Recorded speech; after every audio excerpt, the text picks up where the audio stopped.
Kyper and Bourne on Sportsnet 590 The Fan. All right, the band's back together after a weekend break. Quiet weekend for everybody, I'm sure. It was for me. Was that true? Doesn't feel like that's true. All right, just get it out of the way. So what's going on? What are you going to ask me? We walk in here today. We can't get an answer. I see a clip of you on Hockey Night in Canada, which I didn't think they'd ever mention your name on there again. So they must have loved what's happened. They lost my number a long time ago. You're on there, and you're in a clip with Bill Burr, who I think might be the funniest man on earth right now, or one of the 5 funniest men on earth. So yeah, are you there? He'd be right up there. He'd be right up there. Are you there? You just ran into him there? Do you know Bill Burr? What was that? Listen, I got to tell you, I've got so many messages, more messages than I think I've ever gotten from DMs on Instagram, Twitter, text. You got to ask him about Bill Burr. What do you think I am, an idiot? Like, Yeah, we're going to ask him about Bill I Burr. think I'm going to bring it up. Yeah, I don't know what to say. Listen, you think your phone lit up? Yeah. Yeah. I'm getting text messages and emails from people I haven't heard from in years. Yeah. And I'm like, okay, so that's all it took was Bill Burr, one of the best, funniest comedians out there right now, Yeah. and me in a clip for like 5 seconds, and it's like, hey, what are you doing with Bill Burr? Well, yeah, what's going on here? Is he an investor like, in Little hey, Buddha? Is he coming on our show? What's happening? Hey, how are you? It's been a while. What have you been up to? I'm sorry I haven't called. You know? None of that. No, eh? nothing. What are you doing with Bill Burr? I want to know. Anyways, that tells you a lot about some people, I think. I'm sure. I'm sure. Why were you, first of all, let's start with the beginning. Yeah. Why were you in Ottawa? Did you win the rivalry train contest and you didn't tell us? I got invited to go out to the game. Okay. And I took the invitation up. By Ryan Reynolds? No, not Ryan Reynolds. Okay. And Bill Burr was in the owner's box. And he is a huge hockey fan. Oh, right. Yeah, yeah. Like Big B's no, guy. no. Like real deal stuff. Yeah. Like he could actually say the name of a player on his favorite team, not like, when Joe Biden's like, my wife's a Philly fan. It came to my attention through one of his security guys that huge admirer of the New York Rangers 94 team. Oh, cool. So I started talking to him. He asked me to sit down, and we talked probably for a good hour about everything about the game in the last 30 years. The hardest thing I imagine about being a comedian is people like do a funny. You know, it's like he's just a dude watching a hockey game. He is never not funny. Okay. That's And like a setting for him. My conversation with him was as if I was listening to him on Netflix. Yeah. Like it doesn't waver. He doesn't come in and out of like he's constantly authentic, funny guy. That's nice. Who's got, certain opinions of certain guys in today's game 30 years ago. Yeah. And might I add, a true admirer of Clark Gillies. Oh, no Brought way. up the name 2 or 3 times. The Islanders, That's the awesome. Dynasty. I told them about real Kyper and Bourne. I work every day with his son-in-law. I mentioned Sammy. He said, I don't know who those guys are. Never heard of them. No clue. That's hilarious. Well, hey, I mean, very cool. What a cool experience. That's the gist of it. That's the second coolest Kyper randomly hang with the celebrity story. Last summer when he was like, yeah, I played a round of golf with Rafael Nadal. It's like, I'm sorry, what? I don't know how I end up in these predicaments, but half my tweets were like, Tim Cook's from Apple's not good enough anymore. Yeah. So, listen, I think that's incredible, Kyper. And the thing that I'm very jealous of you, not even just to get to hang out with Bill Burr, because that's cool, but just to be able to, like, belong in that conversation, right? Like, if Bill Burr was there and I was with him, I'd be like, I might be trying a stupid joke. Or like, it's just, and Kipper's just like, I belong in an hour-long conversation with Bill Burr. So good on you. His knowledge of everything, from mid-'80s on. Yeah. Like, we talked 20 minutes. He, the Colorado Detroit, Yeah. right? The Claude Lemieux Draper and the fights and all of it, man. He's got like it happened yesterday for him. Yeah. That's cool. And he's a huge hockey fan. He's a Boston guy, but lives in L.A. And weird to end up in Ottawa? No? He's got a show. Oh, he's a show. Okay. Yeah, he's okay. he's performing there. And one of his big things is that he wants to go to every. I don't know if he told you this, but I heard him talking about it on a podcast. That one of his big goals is to go to every arena for every major sport in North America.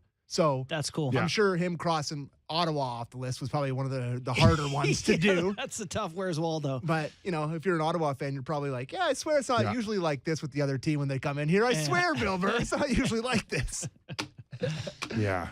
I left right away, or else I would have stayed and taken in his show, I think, on Sunday night. If I could track down a ticket to one of those, I'd pay a lot it was of fun. money. It was a good experience. And really, sometimes there are actors or performers who just kind of don't measure up if you spend 30 seconds with them or 30 minutes. Most. And this guy is like as normal and level-headed as any big time Did you get celebrity. his number? Can we get Yes. him on for Leafs Bruins? Wouldn't that be a good? We'll see if I can track him down. Bruins Leafs, we'll have to track him down. Second round of the playoffs, when the Leafs get by the Lightning, and it's the Leafs and the Bruins in the second round, you got to track down. Early message out to Will Arnett too, and we'll do he can do the Leafs my side, and we'll God. do an all comedy hockey day. That would be a very good All idea. right. All right. So part of that Saturday night included a win, Good. which I don't know. I mean, made you all feel good that it's heading in the right direction on the last half a dozen games or so here. I'm just, this is maybe not great for a radio show, but I don't care, Nick. These games to me are weird right now. I don't think we're learning anything about. I shouldn't say that. I shouldn't say I don't care either, because I just don't think. Yeah, because I'm gonna challenge you on that. Well, it's not okay. I don't think that the outcomes of the games matter. I'm not pressing for the win. I want to see that the lines work good and the goaltending's good and the pairs are solid and stuff. The power play's clicking. I want to see process stuff. Yeah. I don't care that they won. Just like I don't care that they lost yesterday. So, but you got that sense out of Saturday night, but you didn't get it Sunday night. About the not caring part? Just about the process. I got the sense that the process wasn't maybe as good. But yeah, I don't know about you. I'm just saying we're there in the standings. Yeah. They got home ice. They're resting guys. These teams are out of the playoffs. Yeah. Well, again, the comparison from Saturday to Sunday, being there, 20,000 fans. We know it's like 3/4 Leaf fans in that building. It felt worse than usual for a sense. It felt was like pretty blue in there. A lot of blue. What, did it seem blue be in there? Yeah, it did. But there are enough Senator fans where the first feeling and the vibe that I had being in that building Saturday night was this is how this felt playoff vibe-ish. Oh, really? Okay. Yeah, it did. I don't know how it came off on TV on Saturday night, It just looked blue to me on but TV. it was predominantly blue, and it always is. But the vibe, and I think what I saw in the first 20 minutes was that there was a sense that Ottawa's playing for their playoff lives, and the Leafs weren't going to just hand it to them. Okay. I didn't get that vibe out of Sunday night. That's all. It's a really good point, though, because Ottawa, even if they are out of it, they would not be saying, we are mathematically still in it, so you're going to get a push from them, and so you're going to get a good effort. And I thought Ottawa was in it, except Sogard let them down. Yeah. Okay? Wasn't great. I think Ottawa was there, and if they could have kept the game close and maybe wait for a bounce or two, I know it never materialized, but a couple of those goals were there were goals where that 18 guys on the bench, 18 skaters can their heads go. down. I just going, come on. We can do anything we want, but when pucks go through you like that, we have no chance. No. And that's what happened to Ottawa Saturday night. Yeah, particularly, I thought the Bunting one was a good shot, but particularly the Nylander one that trickled through him and the Zahorna one that was kind of a muffin from the top of the circle, goes under his blocker. He wasn't great. But Samsonov was great, though. So, I thought he played excellent against the Shutout Sens. on the road. This is what I mean about process stuff and the result not mattering, but it's nice to see him go on the road and post a shutout, against a team that's really going for it and can score too. So good showing from him. Obviously, the goaltending situation is going to require some more conversation. Do you want to do that now or we do the Saturday clips first, whichever you guys think are more pertinent. We got Riley and Shen. We got Zahorna. Are we going to waste any time on Zahorna, do we think? A quick comment. Okay. Yeah. Saying that the first thing I notice, big. Good for the Leafs. Yeah. Big. Long, big. big stick. Another goal that probably shouldn't have gone in. Yeah. But it's a nice ad going in. I don't know where he's going to be come playoff time, but noticeable. And I think has some offensive ability. You know, he's not translated that big to being like, I'm a mucker or whatever. Like, he tries to make some plays. You know, he's kind of Engvall-esque in a way. Sammy, is that good enough for you? we don't want to hear the we don't want to hear the Engvall-esque? you want to hear the coach talk about it? Yeah, let's hear Zahorna? All right, let's hear it. Very limited ice. It was hard for me to really, especially with 11 forwards, to really find where to use them, when to use them, and all that. But certainly with his effort tonight, he earned some trust and scored a goal. I think he ends up getting like 20% of our shots here tonight, and very limited ice time. So it shows that he's doing good things when he's out there. 20% of their shots. How many shots did the guy have? So 2.5, maybe. as much as we've waved off tryouts for the Toronto Maple Leafs with a little over half a dozen games to go, there was a tryout on the weekend for him, don't you think? I guess to be what they're. I don't know. You're trying to figure out who their 14th guy is, kind of. Well, like, I mean, he was more Assuming they have noticeable. Nyes and Riley. He was more noticeable in 6 minutes than Steve's has been, or Abrazizi. I know he had a helper last night, but like I noticed Zahorna, I guess probably because of his size, but like you said, he's got some touch. He's not afraid to go to the front of the net. Like as a potential black that ace, guy's no good. Yeah, he's a guy that could play 6 minutes in a playoff game for you if you're desperate. Sure. Yeah. Okay. There we go. Comment on. We got 3 minutes of Zahorna, boys. Okay, so one place I want to go next is just that whole sense of now sitting guys out, and Mitch Marner was one that I'm sure they had penciled in for quite a while. I would assume from here on in, every time we see a guy sit out, it's calculated that they had this master plan. I'm just not sure if Mitch should have been the first guy that we really see on a back-to-back at home. Mm-hmm. Probably would have liked to see John Tavares sit out before him. Yeah. That's fair. But I do wonder if that isn't more John Tavares is the old guy, and they may want to have him get his rest closer to the playoffs, maybe have him a little fresher. Because I don't know if it makes a huge difference when over these next few days you think that they'll do it, because I assume Matthews will get one. I assume Tavares will get one. But yeah, I definitely, when I saw the name sitting out, I was like, okay, no Tavares still surprises me. The only thing on that is that I didn't like the loss last night. Yeah. And I just felt like the message with Marner and then Giordano and Jake McCabe was that like this could be one that we could easily like just give away or roll away on. Mm-hmm. And I wouldn't have probably I would have tried to protect a hard push or win the game a little bit better than what I saw last night. And listen, I know we just spoke moments ago off air on the scheduling, but I don't have it a given yet that they are going to get home ice advantage. And I know they'd have to lose, 3 out of 7. What do we have left? Yeah. So if Tampa won all their 5 games left, they can get to 106. Toronto would need 6 points over their next 6 games. So 3 wins would give them home ice advantage, regardless of what Tampa does. They have the regulation wins tiebreaker. But if they go 2-4, they could flirt with losing home ice advantage. They could, but again, then Tampa has to go 5-0 the rest of the way. It's just super unlikely. And it's hard. They got Rangers, Islanders, Toronto, and Detroit. Well, Detroit and Ottawa are in there. I don't know where the Islanders are at this point. And Dead middle of the pack are in the the NHL. Rangers resting too? I mean, it's not if that lineup if they went 4-1, Tampa Bay, would we be that surprised? No. So And they're getting hot. is there No, we wouldn't you be know, surprised. Yeah. just wouldn't have rolled over that easily on a Sunday Yeah, night fair enough. at home against Detroit. I can totally live with that. I think in my experience with Sheldon, you know, he believes that a lot of times when you make decisions like that, you get motivated people in and you actually get a better effort than you might get from your guys on the tail end of a back-to-back in a somewhat meaningless game.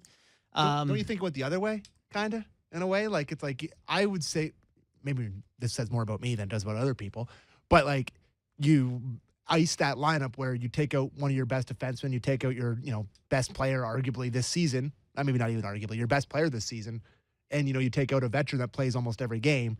Doesn't that kind of give you a little bit of an excuse to not win the game? Like, you're kind Yes, of punting. it does. You're for the other players, yeah. Yeah. You're Yes. punting on the game before the puck's even dropped in a way. It Not does. punting. You should be good enough to beat the Red Wings, but Right. like in the back of your mind, every guy playing Listen, like they care a and- little less about and- this game. When you're talking up front, it's Matthews, Tavares, Nylander versus Larkin and who else? Perron. Well, I think that's the idea, Braun, yeah. and like you Should be still good enough. should be good enough Right, to close out that game. for sure. And let's not forget there is go compare Matthews' record to Marner's record when they're out of the lineup. Yeah. Now I think they're 2 games under 500. Like, think about that for a second. I mean, a team with that Matthews much just depth, missed way more time than Marner has over his career, which you can Yeah. talk about as well. But Yeah, no, there's a listen, bigger being sample size. without Mitch Marner, I mean, this team can't win if him or Matthews are not in playoffs. They can't. They are too integral. but a good opportunity for Matthews or Nylander or Tavares to still say, hey, listen, not on my watch. We're not losing to Detroit at home on my watch. And I didn't get that sense. Yeah, and that's, I kind of started the show off in this vein, and still how I feel about it. Like, you can't talk me into thinking the result of that game mattered, unfortunately. But I do think that I thought Matthews was really good. I thought Tavares is now becoming an issue at 5-on-5 that you can't get anything from him. He has, I think it's like just over a shot per game in his last 10 games. At 5-on-5, he's just not getting much done. So yeah, there's definite concerns, but the outcome for me personally, not a big one. Okay, let's slide that right into a Sheldon Keefe Kipper's Clipper here on Tavares. Note that this was taken from Sunday Pre-game. before the game. Yeah. I think we've looked at different things in there. I think in a lot of ways, John, he's a guy who generates a lot of his shots and his scoring chances come in the middle of the ice, come in the slot, come in around the net. Anytime you're a player like that, you're relying on your wingers and you're relying on the other players to make a lot of that happen. So I correlated a lot to the fact that for me, his game hasn't been to the same level. So when you've got those two things happening, I think it's natural that there's not going to be as many pucks available in those spaces. So that's something for us to continue to look at.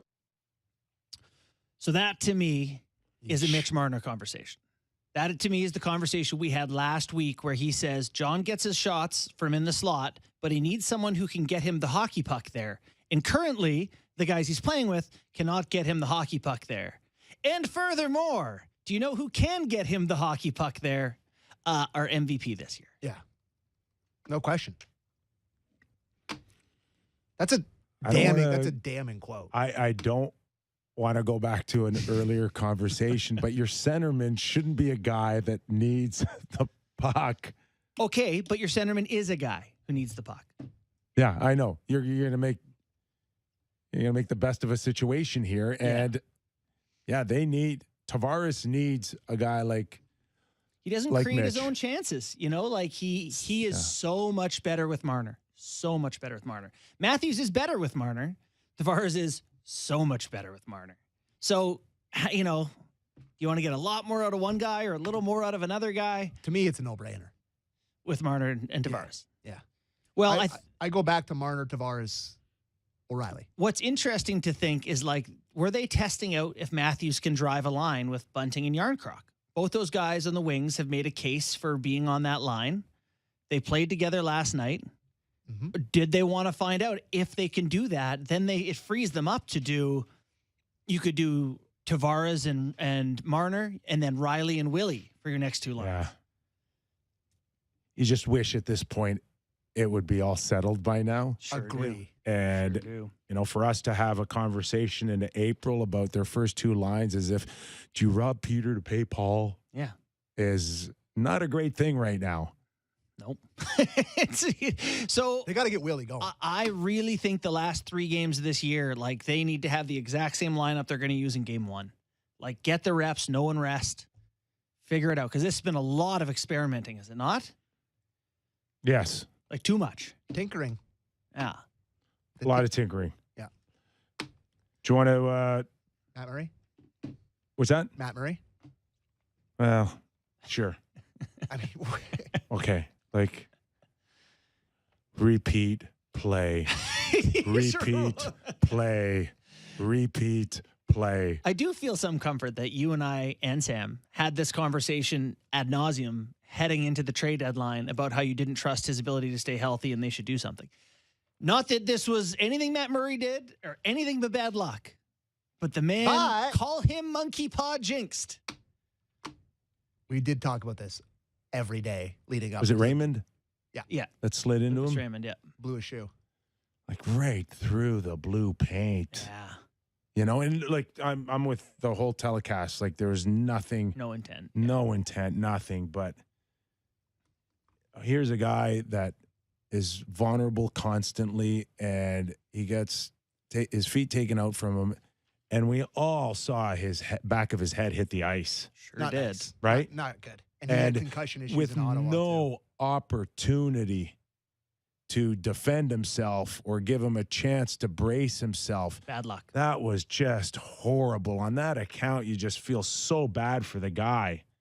But there's something around that, I don't know, or his aura that He's cursed. is cursed. I'm not using that word, but I'll take it. there's just, and it's not like they weren't forewarned. Yeah. We had conversations on Matt Murray when he was in Ottawa last year. I remember shows going, he can't stay healthy. One of my pals roots for the Sens. Second they got him, text me like, he's great until he sneezes in warm up. And then, again, I'm not trying to make light of Matt Murray's unfortunate luck here, but it has been incredible how regularly it's happened. So if they are in this predicament, can we not say that Brendan, Kyle have no one to blame but themselves? Here's my thought on that, though, Kip. Maybe they love Wool. Maybe they just truly think he's better than anything they could have got. They do. They do love him. Yeah. But 8 NHL games. where are you in the ability of, if you have to go to him, on the confidence that this guy can be thrust from barely having a full great season in the AHL to now trying to carry a team that hasn't won in almost 60 years to a Stanley Cup final? Yeah, is it a fair... If you need him. Is it a fair position? Is it fair? By the way, Samsonov looked like he hurt himself in that same game. Well, we're about to find out how you feel about it because, listen, you never go through a playoff run until both your goalies playing. So, unless it's a 7-game run. Don't you have to put Wall in tomorrow night against Columbus absolutely. at home? What, just to make sure he's got a game close to Listen, playoffs?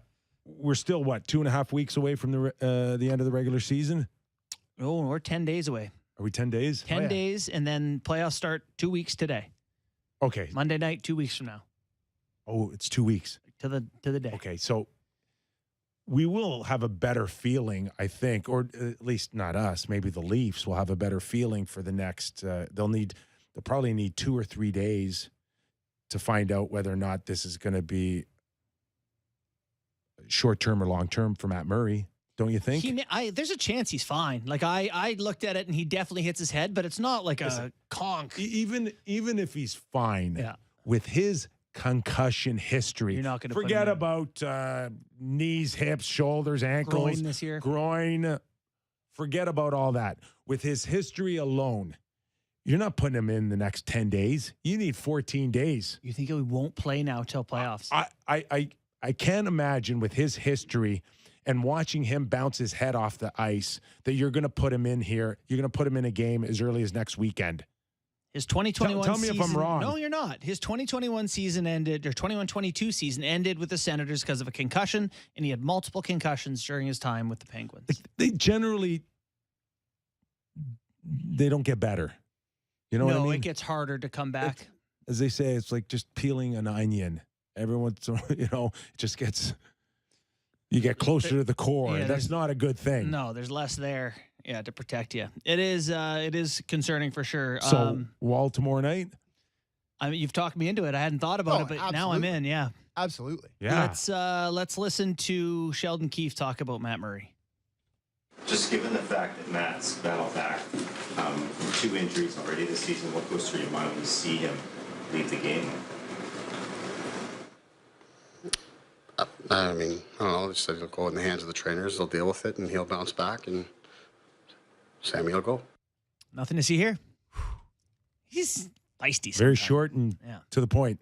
Doesn't want to have that conversation. Seems like a man who is frustrated. Yeah, I would Like, say so. listen, horrible luck, but that's 2 times now where your quote unquote starting goalie who's been on a roll has had to go into a game ice cold.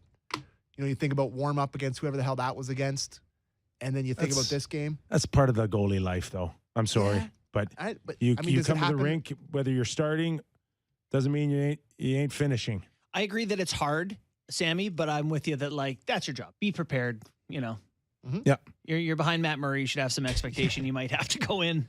God. Unfortunate though. So, that maybe. like, So was is there Curtis Joseph the backup goalie? No. Was he the E-bug?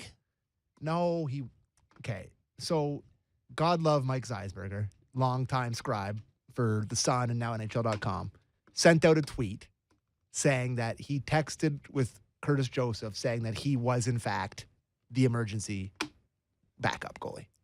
And there's a picture with Cujo with a goalie bag at one point. But we don't know entirely when that was Taken. clipped. No.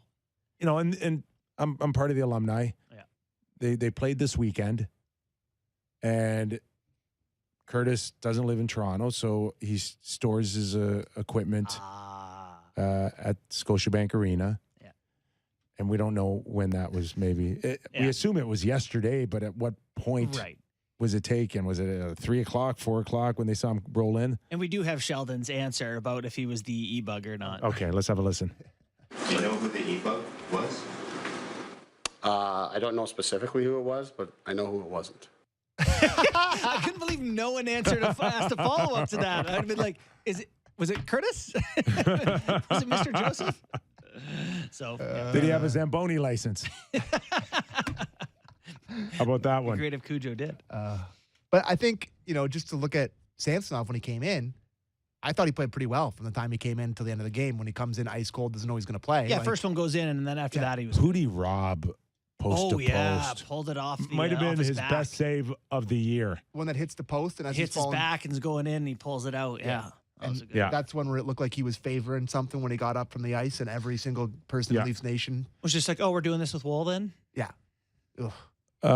Another thing that stood out for me and many others was Luke Schen's battle with Brady Tkachuk and the ability to box out and clear out, and how realistic is it now that we're going to see Morgan Riley and Luke Schenn in game 1? I think it got a lot closer, did it not? Well, they've been paired together now 3 straight games. Their results aren't exactly dynamite, but the other pairs look really good when that's a pair. So, I don't know. Yeah, I think it's becoming likely. Why don't... How bad have their results been? Well, expected goals over the last 5 games, they've been 44%. The other pairs have been like 67 and 71%, like done really, really well. So, they had one bad night over 5 games can really skew that. And they didn't have a great night last night, but Anyway, let's listen to Keith talk about Riley and Shen. I think they're good. I think they're still finding their way. Like that's been, we've gone with McCabe and Brody for a good chunk of time here now, and same with Gio and Hall, who obviously played together a lot over the last couple seasons. And then Riley and Shen is the newest one, and then Shen is kind of sharing shifts with Liljegren. So that's the one that hasn't had as much time, but I see it coming together. I thought Mo had some really good moments in the game here today, activating and being involved in the offense and broke up plays defensively. And then Shen is doing his thing as well and getting in the way and being physical and advancing the puck.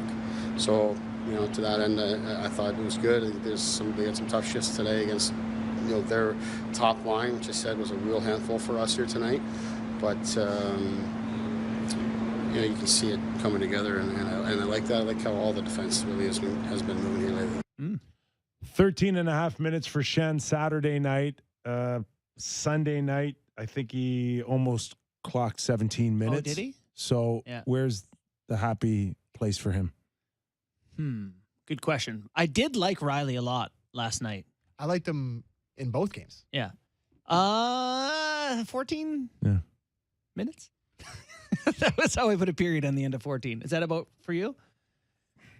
Listen, if I like his physicality. Yeah. I don't know who he took out, Tim Stutzel Saturday night. Yeah. I mean, oh God, it's nice to see. Nice to see. Yeah. Just nice to see a guy that's willing to piss somebody really off. Yeah. Yeah, not afraid to look someone in the eye. Like his hits hurt. Yeah. They're not just, hey, I'm going to separate you from the puck. Yeah. I'm trying to hurt you. I agree. That's a really welcome factor for them. What's scary is like every minute a defenseman is below 20. If you think every pair has to play 20 minutes, 20, every minute he's below, someone else has to be above. So, you got to, it's asking a lot if you have one guy who only plays 12 minutes or something. Okay. Sorry. Yeah, go ahead. You got anything to add? Well, just on Shen, I thought guys don't want to screw with him. Like when he's leaning into them, like he really does feel like he has that not only physical side of him, but tough guy side of him where people don't want to fight him. And he's talk about authenticity with like Bill Burr or whatever. He's not a phony. No, and no. He's not a bluffer. He's not a bluffer. Like if they want to do it, he will. Like Tkachuk to me had his least effective game against the Leafs that he's had in multiple seasons on Saturday night. And it felt like a lot of the time they were head to head with each other. And he was leaning on him. He smoked him at center ice in that one shift, leaning on his back. Like it just felt like he discouraged him a little bit. Yeah. And you can kind of dream on that against Tampa in terms of like maybe he can lean on somebody and make him feel a little less welcome. I don't know. I think it's pretty clear to me that he's one of the six on game 1 in 2 weeks. Okay. We got about 7 minutes to go until we break. Okay. So we're going to go from a Luke Shen conversation to a Michael Bunting conversation. What is going on? Because if you want to talk about a guy that gets some room and respect on the ice, it appears that Luke Shen doesn't have the same issues as Michael Bunting. Yeah. On our way into the studio, we just had a very short chat about it, and I just said, I can't recall anyone getting this treatment that Bunting is getting from the officials. And I'm not trying to be dramatic about that. I just can't remember a case where they're so clearly have looked like they've come together and said, all right, no more from this guy. Yes. And I agree. I 100% agree. But, and I think it was Craig Simpson last night that said, they're going to have to straighten this out, or he's going to have to kind of figure this out before they get into the playoffs. And now they've got 6 games to go, and there's not enough time. There's not enough time for him to, I don't think, change that narrative. No, but I do like the idea that it's bubbling over now. And so one of the clips we have, Sheldon says that's up to Kyle in the league or something to sort out. I like the idea that hopefully they have a conversation before playoffs about this, because he really did take a good amount of abuse for a guy who got matching penalties. I got plenty more to say on this subject, but let's go to Sheldon Keefe on our first clip, Sammy, of Michael Bunting. Yep. I mean, based on the way that he's been officiated of late, no, I'm not surprised at all. So that's part of it. But, Bunce has got to do his best to stay on the line. And in terms of how he's been officiated, Kyle will deal with that with the league. So I don't know who he would talk to or how you would go about doing that. But if you're Kyle, I presume you reach out to whoever and you send along the video clips and you go, okay. Oh, listen, their office is right upstairs. There's no sending anything. You march right upstairs and you talk to the hockey department of officiating. They're right upstairs in the office. Yeah. Is that right? Yeah, I guess. Yeah. And say, what are we doing here? Well, like, it's okay. Listen, to Sheldon's point, you got to let the guys above you fight for that with the league. But there's going to be a pushback on the league's part saying that this guy, he tries to officiate for us. That's what it is, isn't it? 100%. It's like, it's not the I'm flopping. wearing the uniform. Yeah. You don't get to call the penalties. And that's the biggest beef. Well, there's a couple, but that's, to me, is the biggest beef. Yeah. And I think last night, guys, was a prime example of that little that little sequence of events when he hit Jake Wallman, right? A great hit, by the way. Maybe a little late. Yeah, it's a great hit. It would be a hit that would piss me off. Because you'd moved the puck already. I'm facing up ice. Yeah. I follow through on my pass. Thought Bunting got above him enough. I'm not calling the late hit or the hit late, but the puck's gone, and now you blindside me. Yeah. And again, I'm not saying it's a blindsided hit. There's no penalties for blindsiding. But it's coming from an to, angle. If you have a legal check, you can blindside a body check right. and be Just legal. because it's technically legal doesn't mean I have to like it. Exactly. Yeah. So now the puck's gone, and you get a cheap one on me because I've passed the puck through. So if I'm Wallman now, I'm going back at you, and that's the first cross check, right? And that's where you should get the retaliation or the penalty. Guy throws a clean hit, you throw a cross check, see you later. Cross check. This is my interpretation now. Yeah. Okay. First cross check comes in, and the official goes, yeah, all right, that one's for a little bit of that blind side there on him. So we'll just wash it and we'll move on. This is where now his purpose now is to follow up on the fact that I've got Wallman pissed off. So I'm going to now bait him into the second cross check, right? And he doesn't turn around on the first cross check and deal with it man to man, eye to eye, and saying, listen, right, I'm not going to have this. He waits for the second one and then falls even harder to draw a second cross check that was never there for the first cross check. And I think there's a part of the officiating team that goes, listen, you gave him a bit of a suspect cheap shot that I didn't feel that was worthy for a penalty, but go deal with him. Go deal with him. You made your bed. You lie in it. Is that the ref's job? Is it his job to decide if enough frontier justice has been handed out? Yeah, they do it. Oh, I know they do it. They do it. But I think if you're listening to this and you're someone who hadn't played, you'd say, call the damn penalties. If it's a penalty, call the penalty. I'm with you. Yeah.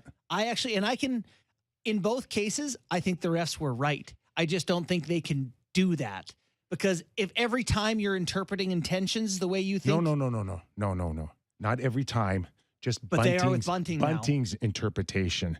Everyone else has a different book. For sure. Everybody goes by different rules. Though, or should he?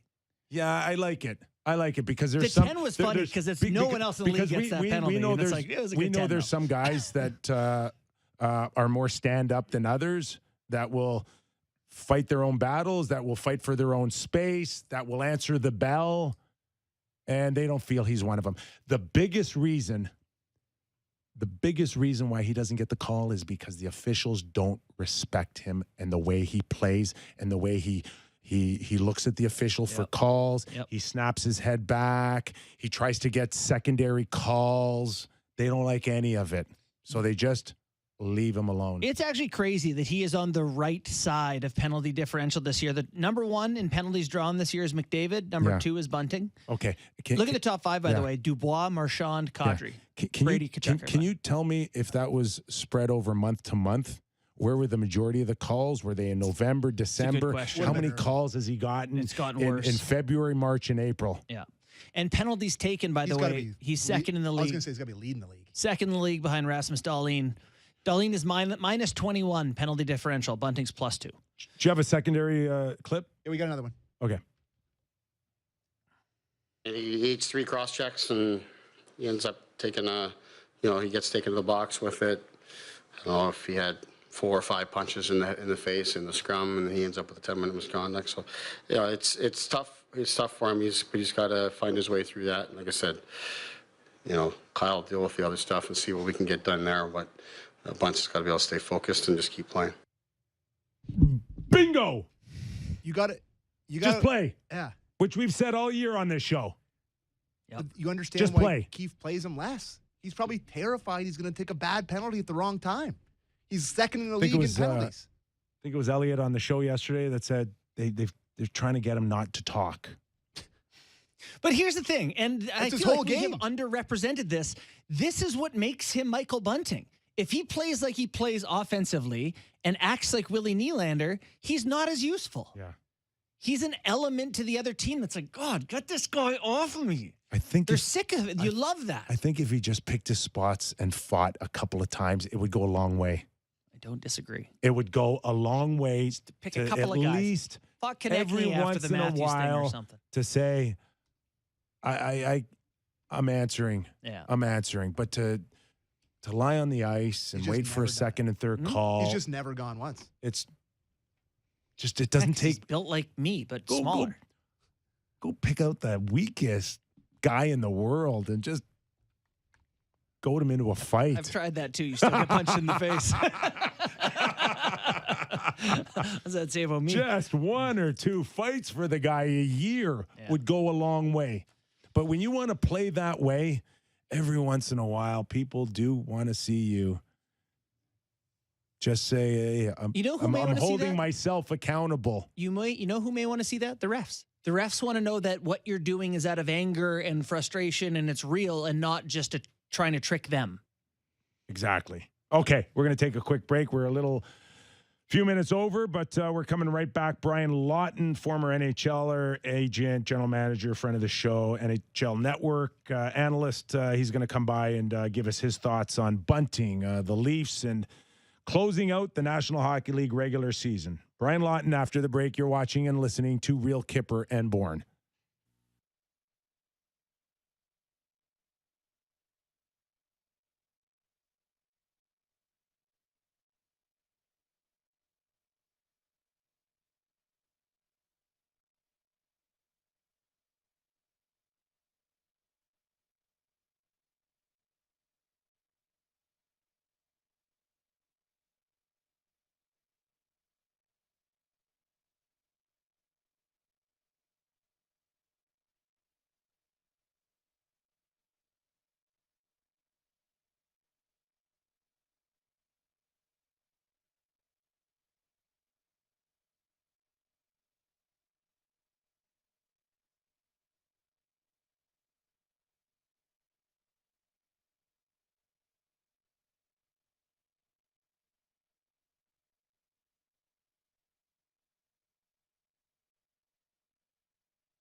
Real Kyper and Bourne on Sportsnet 590 The Fan.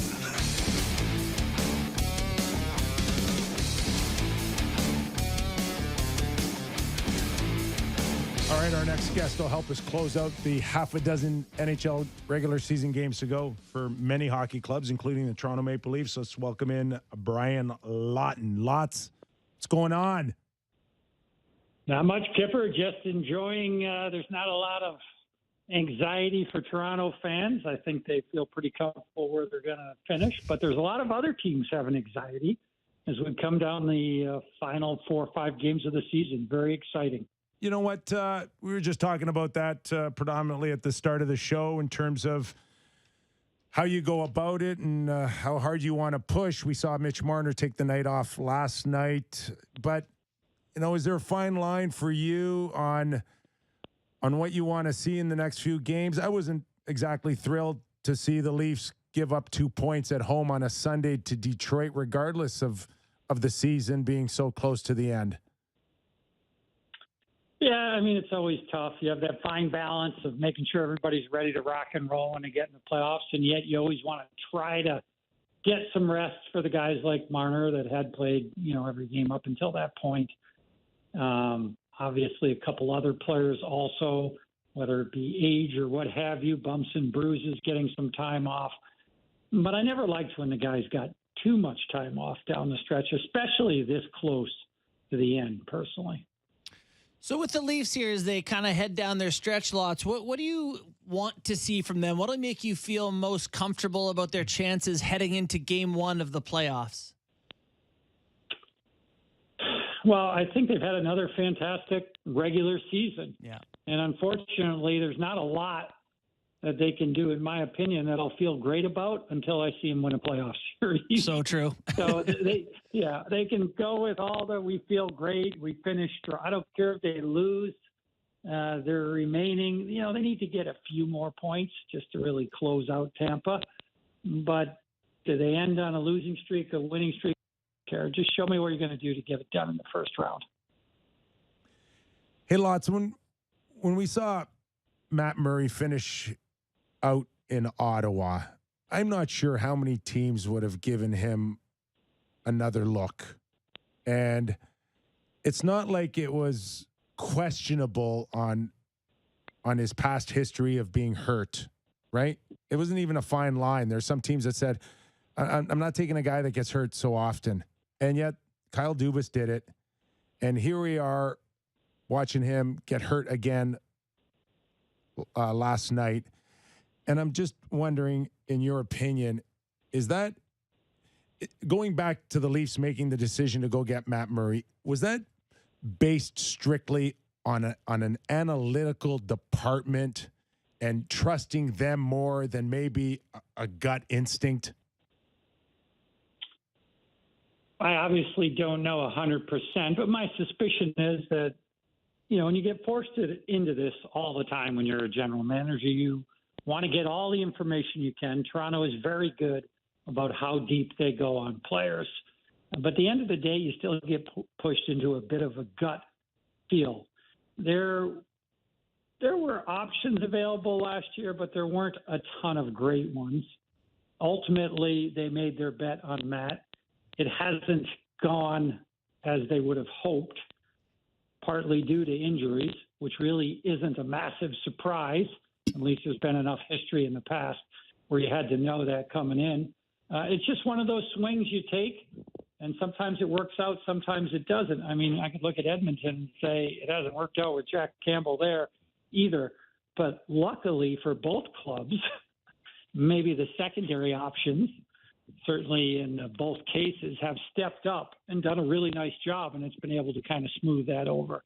So would you love to have Murray playing as well as he possibly could so that Samsonov doesn't have to be so counted on? Yes, you would. I don't think that's the case right now. We don't know what's going to happen with that backup spot, but that's just part of being a GM. You got to make really tough calls, and nobody, I don't care who you are, nobody calls them right all the time. Lots like every team who has a chance at winning the Cup, among the real Cup favorites, you look at Boston or Tampa or Colorado. You know, you can name Vegas. You can name a number one defenseman who's going to play 26 minutes a night and be very important. Morgan Riley, pretty universally accepted as the Leafs' best D. Can it work with him playing with Luke Schenn, trying to manage those minutes the way he's played with Lyubushkin and other sort of, I would say, not top pair guys in the past? I think that Luke has had a tremendous season, and he's done an incredible job to put value back into his career. He's such a good guy. I mean, I have so many great stories about him and how he's one of those guys that's always working behind the scenes for the organization, and you don't even know it. And believe me, I could give you very specific examples. That's the good part. The bad part for me is there comes a certain point where the minutes have to stay below a certain number. And can the Leafs do that and keep him paired with Morgan Riley? Sure they can. They're going to have to move him around in terms of even strength ice time and obviously penalty killing ice time. But yes, it can work, but I don't think it'll ever look like a prototypical number top pair where both guys are within 15% of each other ice time on a nightly basis.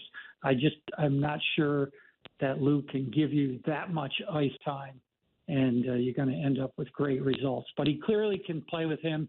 He clearly is a positive influence, and he really has had a great year. He's thrilled to be back there. I know him, and he's just a terrific human being. We're talking to Brian Lawton, former NHL player, agent, and general manager. We had a pretty healthy dialogue on Michael Bunting and his inability to draw penalties anymore. Can you recall playing with a guy or managing a guy when you were in Tampa Bay that just would not get the benefit of the doubt like Michael Bunting's getting right now? Yeah, his name was Dino Ciccarelli. And Dino was unbelievable. He would flop like you've never seen, and when he didn't get the calls, he would ramp it up 5 more times until he did, and he was relentless. Did he always get calls as times went on like he did in his early seasons? No. I think the refs become desensitized to it a little bit. You can only fall so many times and slap your stick like a beaver tail on the ice. But Dino had it down pat. I love playing with him. He obviously was all in for drawing penalties because he was always on the number one unit, and it usually meant it was going to be a good result for him. So that was his way to help the team play. But I felt like it started to dry up the deeper he went in his career. Now, Dino also wasn't a guy to drop his gloves, but he had no problem conking you over the head with his stick. I think his one of the lengthier one was on Luke Richardson, if I remember correctly. But you know, he did fight for himself, but he did it with his stick. Yeah, no, that's right. He was a fierce competitor. You know, he would always joke with me, don't worry about fighting anybody. If they can get through you through this coho, then they can have you. Yeah, that's a unique position to, I don't think you could do that as much today. You can. It'll be very expensive, though. Yeah, that's fair. Yeah, no, you absolutely cannot do that today. But, I mean, look at another guy I played with, Pat Verbeek. He was amazing. But every time I would see him when I played with him in Hartford, I would joke, and I would put my stick up like in front of my face up about 4 feet, and I would always say, Beaker, how do you play the game with your stick up here in this full-size cross-check position all the time? And he just said, that's just the way I play, Lots. It's worked for me for a long time, and it's going to keep working for me for a long time. So it was incredible stuff. Everybody had their own style, but the game allowed you to be that way, a little bit more shoot first and ask questions later. Nowadays, if you're going around cross-checking guys in the face, if you're doing those types of things, it just doesn't fly. The league is totally different than it used to be in that respect. Lots, you're a perfect guy for us to have on the show. We ended off last week talking about Marty Walsh getting hired by the NHLPA. You having been a player and an agent and a GM, you would have a great understanding of the PA and how it works. What are your thoughts on the Walsh hire and what they can expect, him to try to work on, to try to get accomplished? Tough to say, to be honest with you. I mean, I was a registered agent for a long time, so I certainly understand how the NHLPA works. It's a new chance. It's a new opportunity for the players. But the whole thing's a little bit bizarre to me, and not that Marty Walsh won't be great. It's a very outside-the-box hire. It's a guy that, as far as I know, and speaking with agents and players, hasn't put a lot of time in so far yet to really get connected with the players. And I think that's going to be his biggest challenge.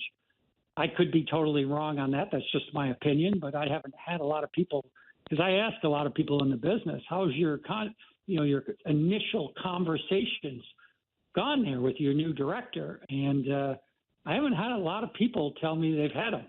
And that surprised me. So maybe it's just a slow start. Maybe there were other commitments he had to wrap up. But there's a lot of work to be done there for a new director with the NHLPA to get up to speed. You've got to get the players to believe in what you're doing. Bob Goodnow was very good at that. You could say what you want. You were there, Kyper. Doesn't matter if you're good, bad, or indifferent to Bob. He worked really, really hard to connect with the players and try to understand what they were trying to accomplish. I think once Marty does that and he gets a good feel, they'll have a good outcome. I will tell you this, Gary Bettman has always said the same thing. Having good people, strong people, competent people on the other side has always been a benefit for getting things done. And I hope that that's the end result for both parties, that the NHL has somebody that they really respect and believe in, and that the players can build that type of bond so we can continue to grow this game. It's not an easy task, that's for sure. Where would you sense that his top priority would be, to, outside of getting to know the players and finding out what they're all about? But lots, is it a potential escrow situation to bump up the salary cap as early as next year? Is it waiting when there's a new negotiation for the CBA in 3 years, if I'm not mistaken? International hockey. Where does Marty go first? Yeah, I think he's got to get to a real strong position with the players. There's a lot of areas to start in. And on the immediate front, yes, I think, it's not great for teams when the salary cap slows down. If you really, could go and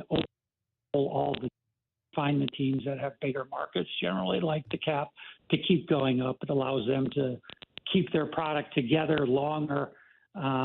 It just gives them more opportunity to win. You might get the other side of that for teams not in that position.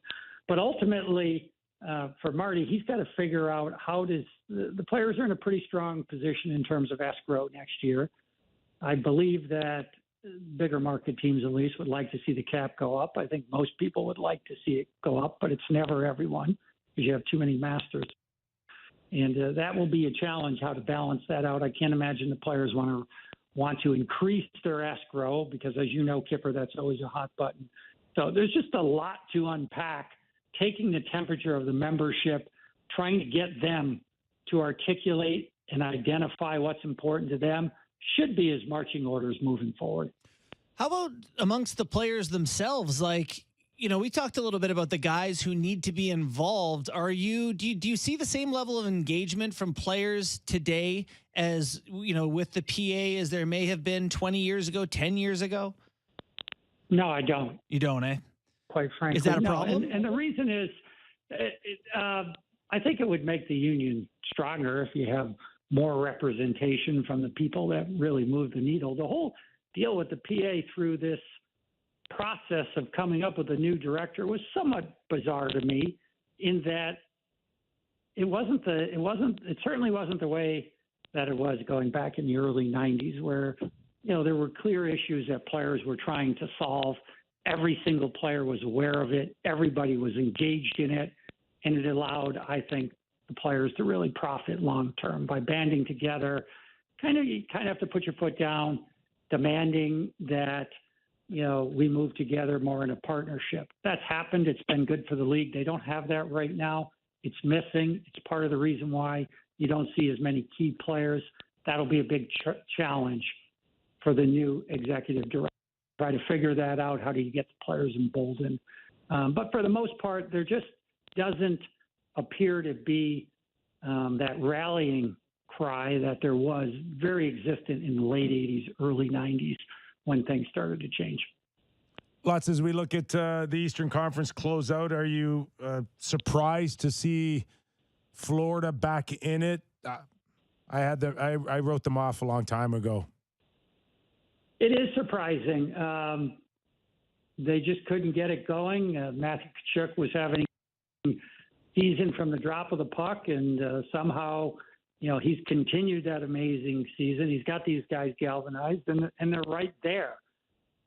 Their schedule is tough down the stretch here, but, they've got one more game left than the Islanders.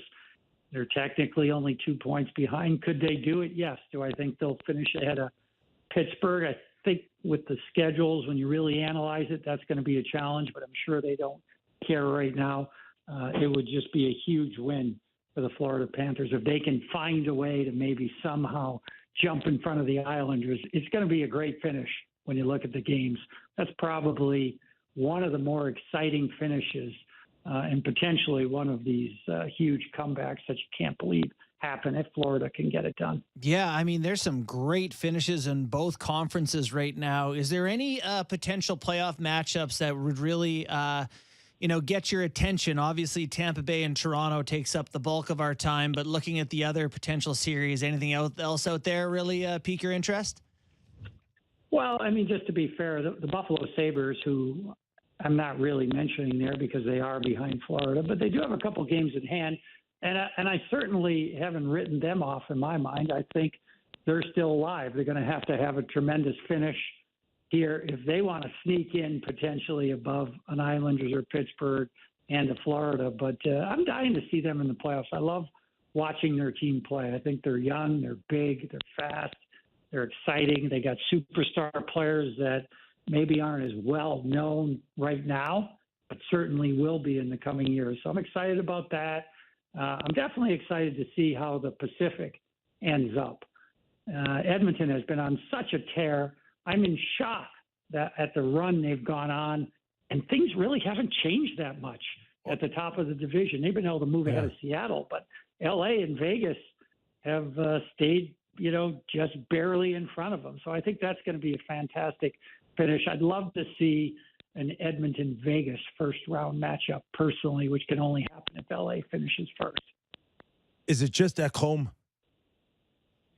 making the difference in Edmonton? Can one guy come in and do that, Lots? One guy? The answer is a combination, in my opinion. You can trace it all back to Ekholm. I think that was a brilliant move by Ken Holland. They got the perfect player. There wasn't a ton of D out there, but, Carlson's name was out there.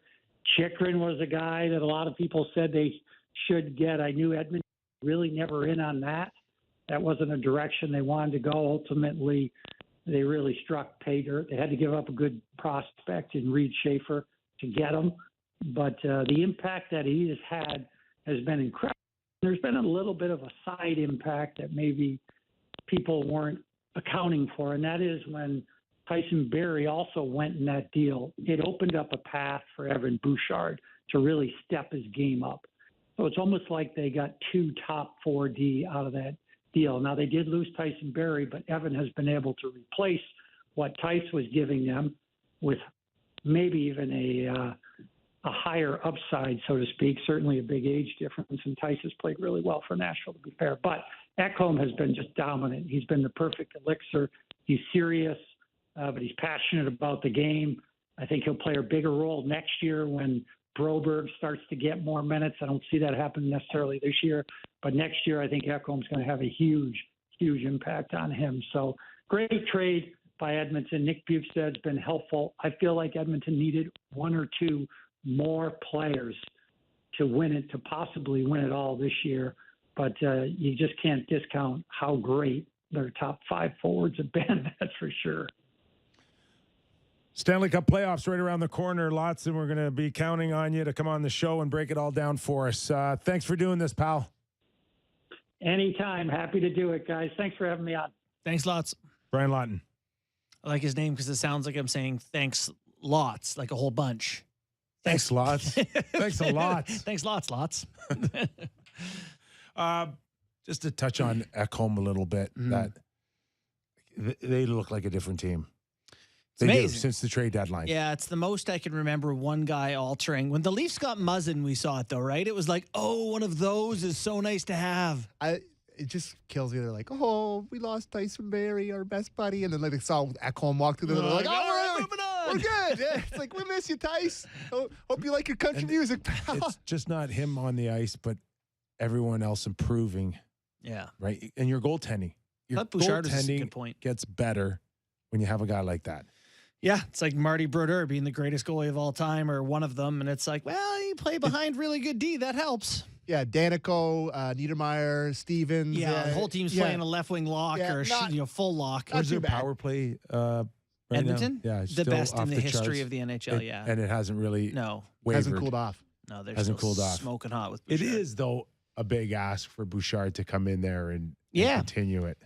And he's Edmonton, answered it. you can talk me into the Oilers winning the cup and getting eliminated in round one. Like Bouchard's running the power play. The goalies have never done it or had success there. The D has some question marks, but oh my God, there's a million reasons why they're so good. You can talk me either way in the Oilers. Boys, was not familiar with the Dino Cicerelli on Luke Richardson. Yes. You found it? I looked it up. I remember it. Hey. Is he getting kicked out of the league now? No. That's He's going to jail. go to jail. Yes. Do not pass go. Do not collect 200. You go straight to jail. Dino Cicerelli had an unbelievable offensive It's career. interesting hearing that he didn't fight because I always thought of him as a scrappy, pesty type of guy. He was, and very seldom would his gloves come off. But okay. like, if you take that bunting scenario last night with Walkman, Wallman, sorry, Yeah, all good. Wallman, Dino gets up after the first cross check and spears him, Right. or cracks him over the head, or With his punches him with his two hands with the punch. Oh yeah, I love that with- move. with the- Really, it's like yeah. holding a roll of quarters It's and you close punch to a someone. cross check, but it's going to be a punch without my stick being dropped, Right. and that, in itself is a different beast than Bunting waiting for the second cross check. For sure. Yep. I'm with Dino you there. Cicerelli scored 608 goals. He's in the Hall Hall of of Fame. Famer, bud. That has got to be one of the most underrated offensive careers. Yeah. And sticky in the Yeah. where's. And there is a different element. Dino, right off the bat, his days in Minnesota as a rookie, comes in. He's a frontline guy right away. Whereas Bunting, Worked his way up here. worked his way up, but also that, he's not seen as Dino was a star right out of the gate. yeah. Bunting's not seen as a star. And then there's an element that we could maybe, it's a lot easier to not give him the calls than even a Dino Cicerelli. It's also an uncomfortable truth. This is unrelated to the point you're making that Bunting has not looked good away from Matthews. He has not been his best. Like this, I don't know about you, but he has to play with a top guy kind of. And that's obviously not, Dino wasn't like that. Yeah. He 55 goals in his first full season. There you go. Okay. Anyways, let's go to break. All right, go to break. Darren Pang, after former NHL goalie, hockey analyst with TNT, will join us. You are watching and listening on Sportsnet 590 The Fan, Real Kyper and Bourne.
Real Kyper and Bourne on Sportsnet 590 The Fan.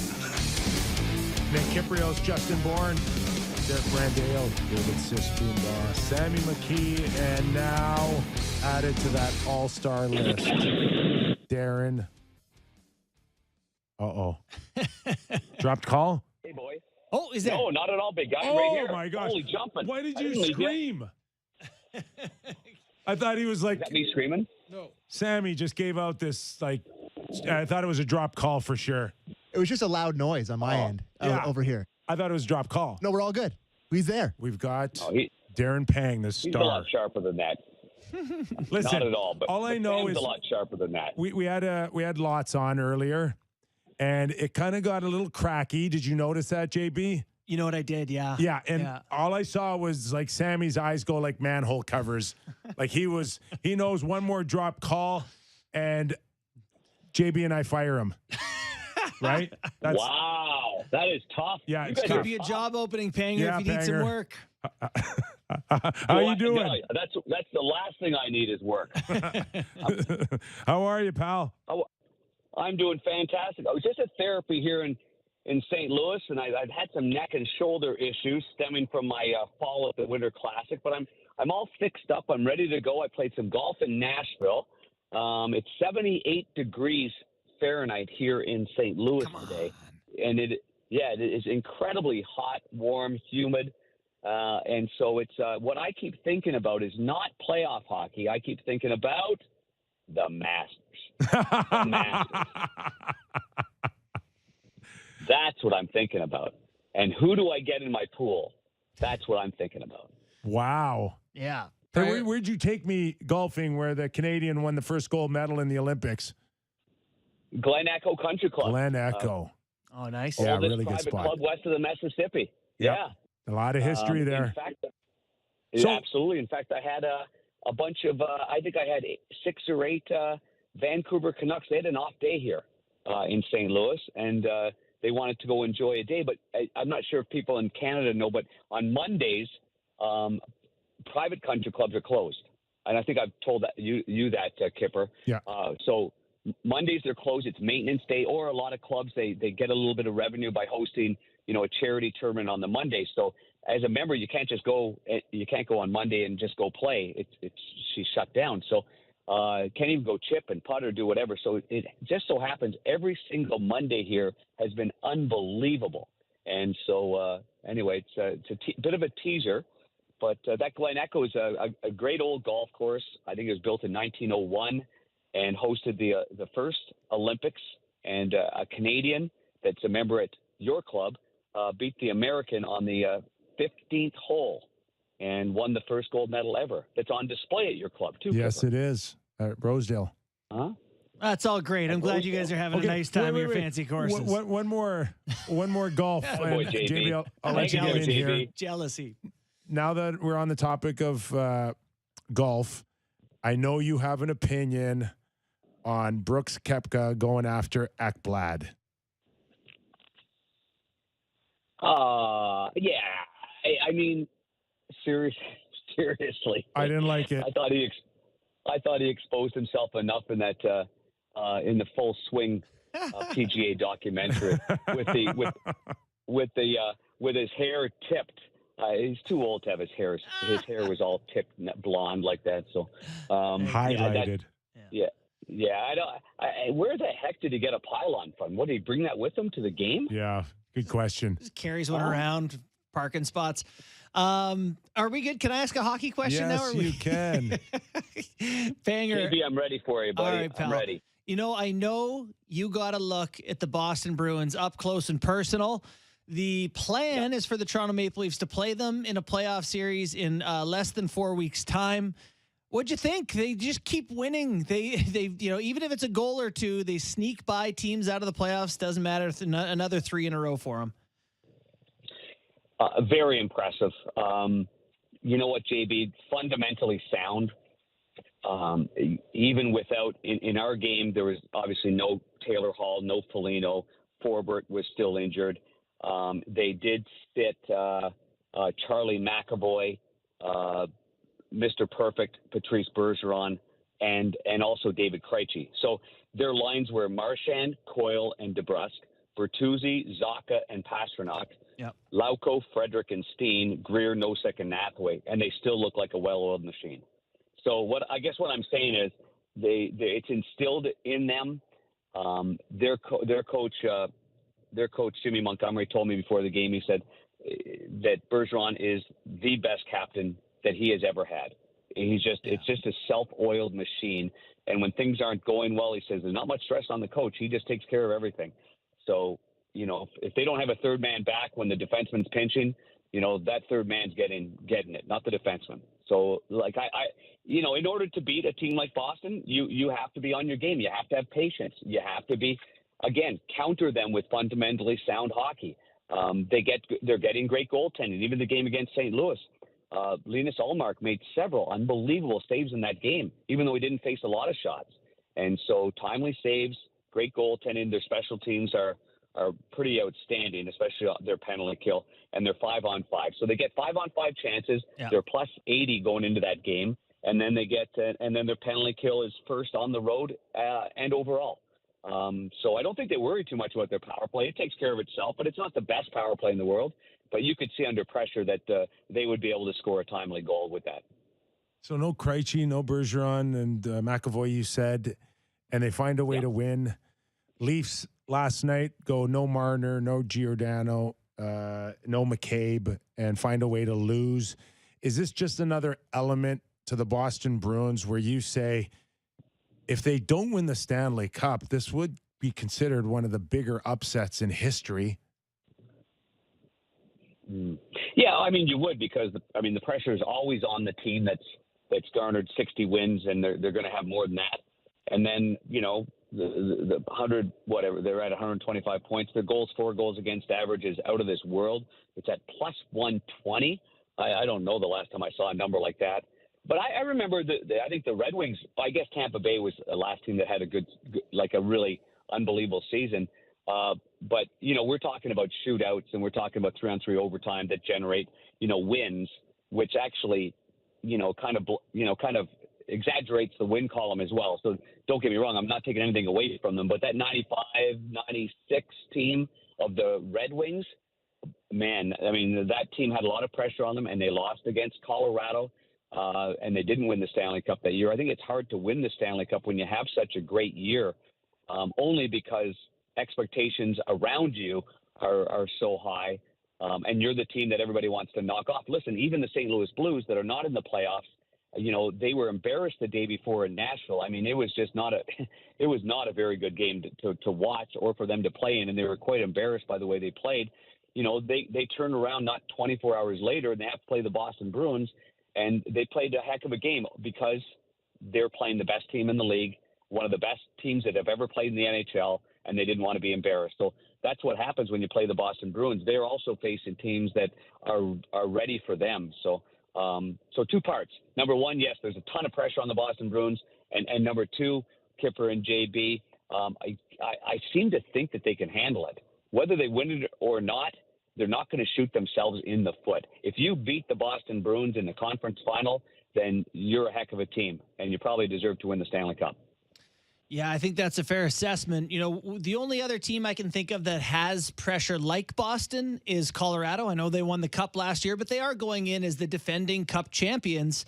They haven't quite been healthy, but they're starting to roll again. They're 1 point off the division lead now, and they actually play the Minnesota Wild this week, I believe. So what are your thoughts on this Avs team? Can they repeat? Do you like their team as much as last year?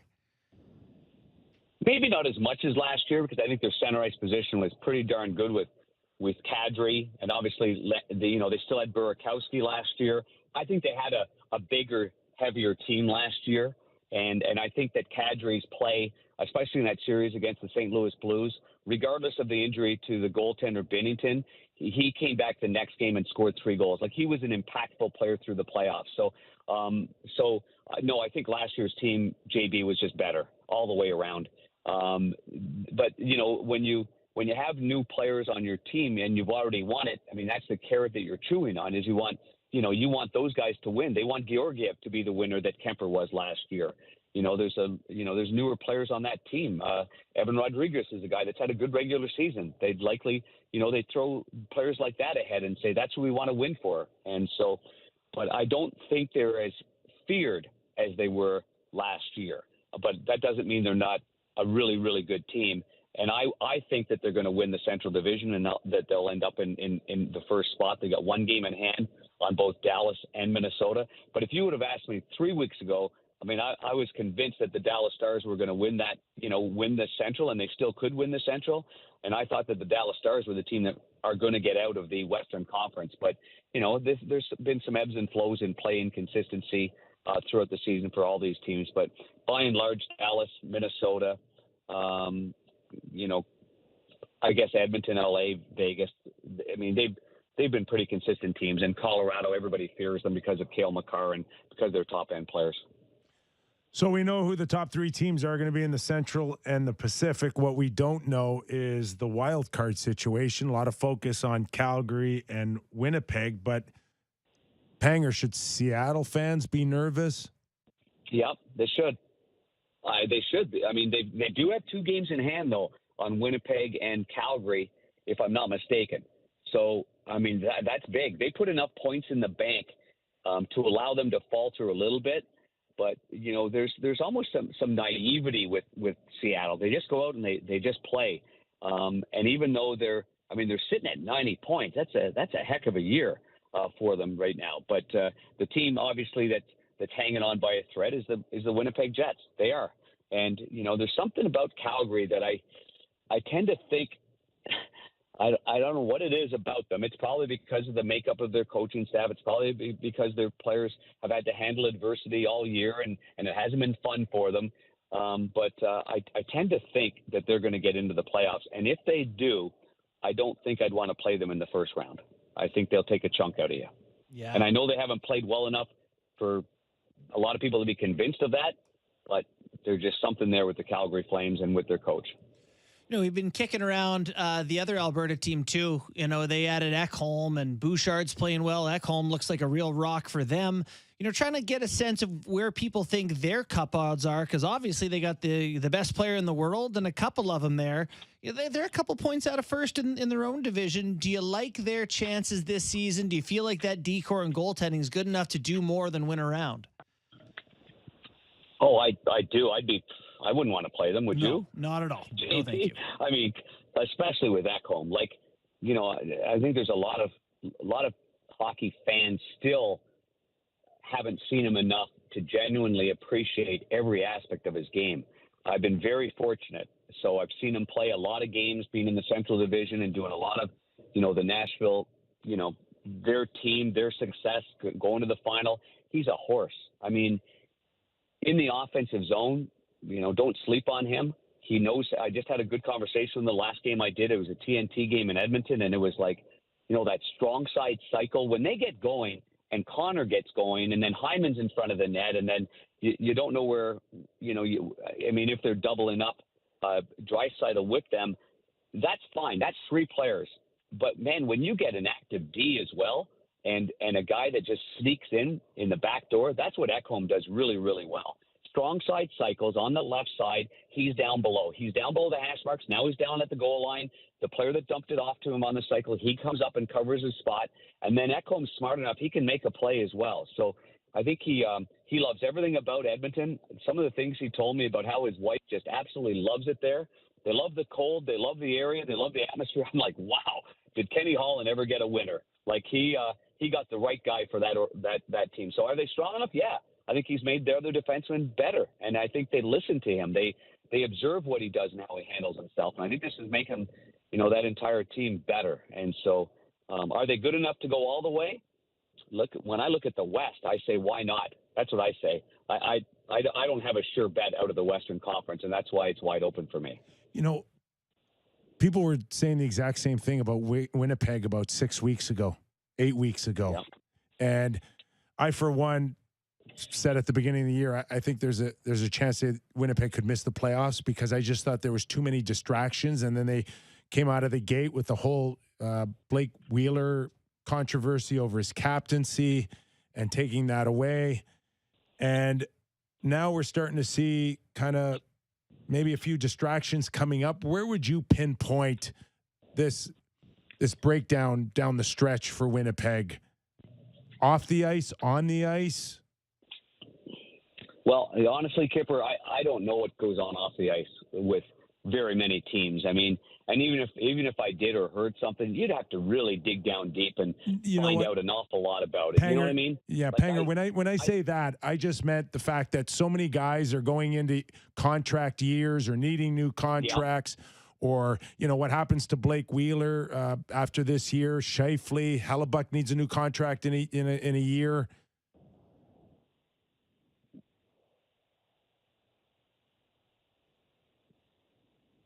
Where'd you go, Kyper? I'm here, pal. Did you get me? Did you hear me? Yeah, there you. Yeah, I got. Yeah, sorry. I thought you disappeared like you would on the 16th hole after a bad putt. I was when I said off ice distractions, I just meant the core and who stays and who goes long term. And that's always, that I guess that is there. That's real. That's real. But they're in the now right now. Like there's no reason for this group right now to not find their way, to not gather it all up with they've got some good players. They're solid at the center ice position. They'd be a handful in a playoff series. All that stuff aside, if that is in fact stuff that's bothering them, then that's on them. That's on that leadership group to pick it up, and not necessarily on the coaching staff always to be there to pick up the pieces. Paul Maurice did it for years or tried it for years, and so I think that whether it's the Mark Scheifeles or the Kyle Connors, and we talk about Blake Wheelers, they've got to play the game like big boys right now in order to just get in. And maybe if they just get in and maybe they can get themselves on a roll. But I haven't seen the consistency for the last month and a half to see that could happen this so late in the season for me. Pang, we'll just take you to the Eastern Conference and get one thought from you on that final playoff race. The New York Islanders, the Penguins, the Panthers, even the Sabres still kind of hanging around as potential teams to get in. Anyone you really like or really dislike out of that mix? I tell you what team I wouldn't want to play is, and maybe because I just saw them and they're fresh on my mind, but the New York Islanders. Yeah. You know what, JB? I just think that the size of their D, the structure of their team, it's pretty impressive. And I know there's a lot of guys out there that kind of complain about their lack of excitement level. But I had a good talk with Lou Lamoriello before the game in Washington that I did just last week, and we were just talking about team defense and patience, and we agreed on this. I mean, not that I had to agree with Lou, but you have to out-patient the New York Islanders, and there's a lot of teams in the playoffs that don't have that ability. They want it in a hurry. They want to get there fast. They want to do it fast. They want to score on the rush. They want to cheat a little bit on the breakout pass, and you cannot do that against the Islanders. They're a team that you have to prepare to take one step at a time for them. If they give you 5 inches, take 5 inches. If they give you 5 feet, take the 5 feet. But you're not going to get much more than that with, Pellick, Mayfield. Okay, let me just go through this because I just happen to have it handy. 6'3", 210, 6'5", 220. Romanov, 6'1", 215, and he's probably the heaviest hitter of that group. And Pulak, 6'2", 216. Bolduc played this particular game. Aho was injured, 6'4", 220, and Dobson, not the most physical guy, but 6'4", 194. Long sticks, stop the cycle, gap closure is excellent, and the forwards back check like crazy. So that's the team I would say, JB. Number one for me is I wouldn't want to face the Islanders in the first round. Great answer, Panger. Which means all that's left for Florida is to look at Pittsburgh, and every time Panger, I write off Pittsburgh. Sid makes me look like an ass. So I'm not doing it again. Oh boy! Florida, this is going to be great, though, isn't it? It really is going to be great stuff because even the New York Islanders are catchable. You're talking about 2 points. You're talking about Islanders have played one more game than Pittsburgh and Florida. Does it come down to that? Oh, my goodness. The team that's four goals against that's minus in that group, and they're only -1 is Pittsburgh. History tells us that every team that's a plus four goals against, they get in. Well, right now, Florida is +12, Islanders are +13, and it's the Pittsburgh Penguins' second wild card that are -1. Does that come to fruition? Wow. Dicey. Gonna be fun. All right, Panger, we're gonna let you go. What do you got? What do you got in store in the next night and two? I got lots in store for you, big guy. I've got a game tomorrow night here in St. Louis, and then I travel Wednesday to Anaheim, Edmonton at Anaheim for a TNT game on Wednesday, and then I come back to. So I got Flyers tomorrow night. Thursday night, I got the return of Vladdy Tarasenko to St. Louis for the first time, and that's on Thursday night here locally. You like the Rangers with him and Kaner? Have not really truly impressed me that much. No. Chemistry's real, eh? And it's just, they take up a large portion on the right side. They should make them a better team. And I think pace, maybe this is just the games that I've watched, I think that pace has to get picked up. I know Vladdy firsthand when he's going and he's forechecking and he's going hard and playing like a 45-second shift, then I know that he's on his game. And if the shifts are cut down to 15, 20 seconds and not getting in there on the forecheck, then it upsets the apple cart because of the two line mates. So that's the biggest thing that I can see right there. But he has proven in the playoffs, and he did so with the Blues, that when you got enough leadership and you got enough buy-in, he went hard for the Blues when they won the Stanley Cup. Now, that's going to be essential for he and Patrick Kane to have pace to their game. Panger, great stuff, man. Thanks for doing this. It's always my pleasure, you guys. This award-winning show that I've never gotten paid for. No, I'm all in anytime. You know that. And JB can hit the ball. He'd give you a run, I think. I don't know with that. Well, but I'd love the chance to try. I love that, JB. I bunted. Maybe I'll get there for the playoffs, and the big hitter over there can take us to his basement. We can hit balls and warm up, and then over to the club. What do you think, Kip? Sammy's holding up I'm the fourth with his fingers. And I'm like, one more dropped call and you may be lucky if you caddy. Yeah. Yeah. Sammy, I got your your back, Sammy. Thanks. All your texts to me are very kind and gentle, and you're always very nice to me. So, Kyper, lay off him a little bit, all right, pal? I will. It'll be fine. Okay. On that note, I will. Darren Pang, thanks for doing this. TNT. Buddy. Thanks, Pang. You got He can golf. Yeah, he's a low capper, right? Yeah, we played that Glen Echo course. Yeah. I think he shot like 78, and he wasn't even that good. Drives me crazy when you got guys, and I'm assuming he doesn't pound at 300 or anything. No, just steady and always in play, and doesn't make too many mistakes. The game's played like 150 in. If you can get a few up and downs or not three putt, you're gonna score. I think he made some similar points about some hockey teams that don't beat themselves, the Bruins and the Islanders, where he said, these are the teams that they make you be patient, stick with it, do it the right way, let your opportunities come. It's a really good golf metaphor. Thought I'd tie that in for us. I like it. I do too. All the City of Toronto golf courses opening tomorrow, fellas. If you could get your snorkel out and go out and play some golf. Buddy, I can't believe it's that time. We're here. Though. Playoffs. April in Toronto. We're month of the year. We're going to get hit with like this stupid snowstorm 100%. snowstorm somewhere where you just 100%. shake your head. Yeah. And then it'll melt in like 4 days. Yeah. I grew up in Kelowna, BC, where like April is full on, like tulips are blooming. Course has been open for a month. This is my worst month of the year in Ontario, where it's stinks. It's just it's great for sports. Yes, amazing for television. Bad for the weather. weather's like.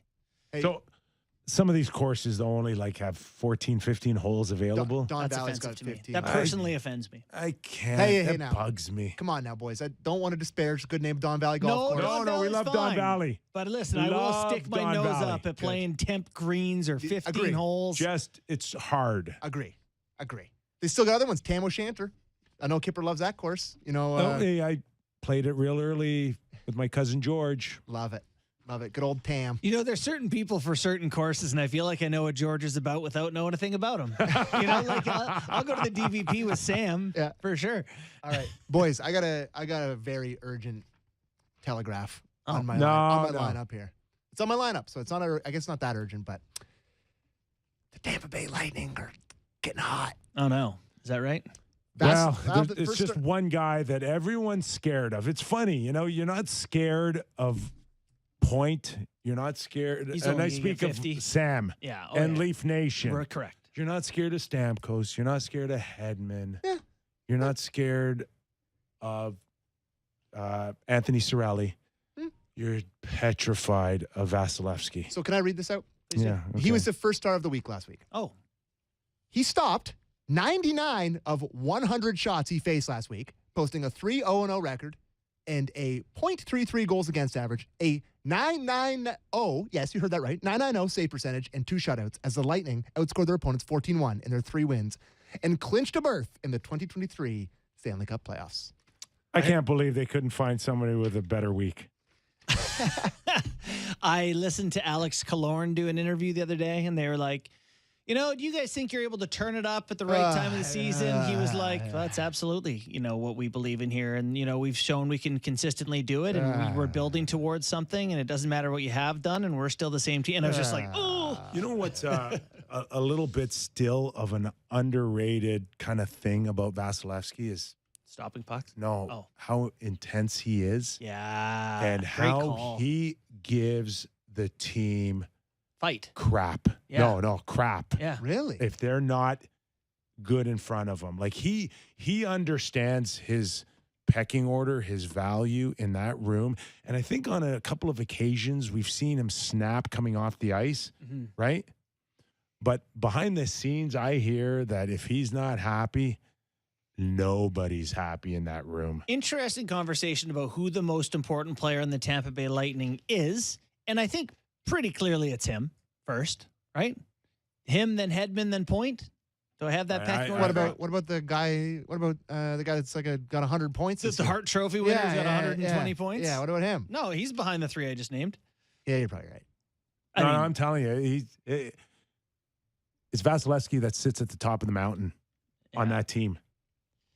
I'm not surprised to hear that in terms of just like leadership and talking to the guys and Yeah.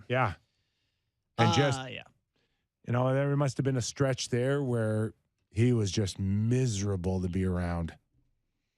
Just the team was flailing a little bit. Take a look at their record from January up until this past week before he started stopping 99 out of 100 shots. Like, I don't know, maybe the one thing we'll see where they go here. They've got the Rangers, Islanders, Ottawa, Toronto, and Detroit to close out the year. Do they think that they can catch Toronto? Yes. For home ice advantage. I where genuinely believe they don't care. They are the second best team, right, at home? The Lightning? Yeah, next to the Boston Bruins. I'm looking that up quickly, but I think you're right. Yeah. I don't think I shouldn't say, again, just like the start of our show, not that they don't care, but I do think they have full confidence in themselves. They did it last year with Toronto having home ice. Like, I think they're prioritizing process, not... They are indeed the second best team on home ice. Can't be far ahead of the With Leafs. a 27-7-5 record. The third place team at home is the Toronto Maple Leafs with 25-8-6. So you could say that it's pretty important. Yeah.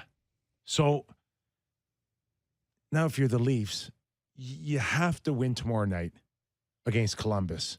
If you don't beat Columbus tomorrow night, does the door not open a little bit? Wow, that was a hell of a door opening. Yeah, not bad, eh? Well done. Shout out to my Uncle Jim who used to tell us ghost stories around the campfire because that's very comparable. That's a quality door right there. That's a good ghost story door. Hell of a door. It's going to be a ghost story again. We got to play this goddamn Vasilevsky in the first round. But no, you can't suck me into your narrative. No. I don't want in. Lose to Columbus. Yeah, they're not going to lose And Columbus. now you go to Boston and you lose to Boston. You don't open up the door? They have to win. These tomorrow. are two different things. Thank you. Tomorrow is They an do absolute. not have to win. Yes. No, Bordy, you're being too dismissive. You're They have to win tomorrow. You Full turn dismiss. around this week and you drop to Detroit and Columbus at home. Buddy, the door is ajar. Between here and Wednesday, the Toronto Maple Leafs have Columbus and Boston. The Tampa Bay Lightning have the New York Rangers and the New York Islanders back-to-back. In there somewhere. 2 wins. 2 wins for them. Yeah, the perfect team. Oh, we're back to this. Okay, so we're not having a conversation. So, we're just doing fear. By the way, Sergachev left their last game with some sort of leg injury. I don't know if there's any update on that yet. Did it fall off? Because otherwise he's going to be there in playoffs. Did he leave the ice holding his leg? That. Did he leave the ice holding his leg? Yes. Just get it off on one leg, carrying the other. Then I'll be interested. Just It looked bad. give a That's all I'm report that saying. they're sewing it back on. I would still, instill fear in me. But, I mean, their decor, the same way that the Leafs plan hinges entirely on Marner, Matthews, Tavares, and Nylander, they have to have Hedman, Sergachev, at least, and probably Chernak too, but Chernak is a little bit of a Matt Murray, but on defense. The emphasis I'm saying is you don't want to drop 2 points to I Columbus. appreciate what you're saying. Okay, and Yes. then go to Boston and All of a sudden, pressure's on. lose. Yeah. And now you got to come home against a Montreal team that will play like it's their Stanley Cup to beat Toronto at home. And now, Yeah, they do it every time they play against. They play the hardest against. of course they do. You Yeah. know that's coming. Yeah. You don't want to turn this into a scenario got where you're 6 scrambling games down the stretch. And a 4-point lead. Just win Tampa's tomorrow got night. 5 games left, even Hey. less. Win Close tomorrow out. night. Yes. Close out your 2 points tomorrow night. and 106 get you there. You have 100. You got 6 games to go. Every time Tampa loses, that number lowers. Boys, I'm not. Wow, math. Yeah. Good math. Thank you. Yeah. Those glasses aren't for nothing. They do math. I have like the glasses. Game 79 this week, Winnipeg versus Calgary. Got to be Oh, the best baby. game of the NHL regular season. Oh, baby. I mean, 2 teams I generally hate watching, at least, playing against each other. Both of them pretty tough watches, It's but so the rare you stakes get like are a huge. play-in game. The stakes essentially. are so massive. So here is the stakes. Winnipeg 89 points, Calgary 87. The tiebreaker is in Winnipeg's favor, which is big, but the last 2 games of Winnipeg's season sees them play Minnesota and Colorado to close their season, both road games, Minnesota, Colorado. Calgary's 4 of their last 5, Chicago, Vancouver, Nashville, San Jose, soft schedule. That's Winnipeg's the only playoff team left on their docket. So I think Calgary beats Winnipeg on Wednesday, then they'll get in. But I'm not saying they're going to win that game. I'm saying if they do, then they'll find a way. Boy, they had to eke one out last night against the Ducks at home. So it's tough to say what's going to happen with them. Yeah. Lucic scoring a big tying goal for them. Sutter's dream. Behind the bench, he's like, I told you, boys. 2012 Kings or Bruins or whatever. Anyways, I don't think he was on those teams. Chicago, they play Chicago the night before Winnipeg, so it's a back-to-back for Calgary. which God, is interesting. they're not given games. You know, they're just. Are they? Who? I'm just saying. No, though, you against these teams? Do they not? No. They scare the crap out of you. Yeah, you're right. And also, those teams are nothing to lose, and they're giving guys chances in new spots. They're playing with less structure. Oh, yeah, it's just you're playing Total- wild card teams here. Totally randomness coming your Yeah. way. Some other interesting games this week. The Oilers play the Kings tomorrow night.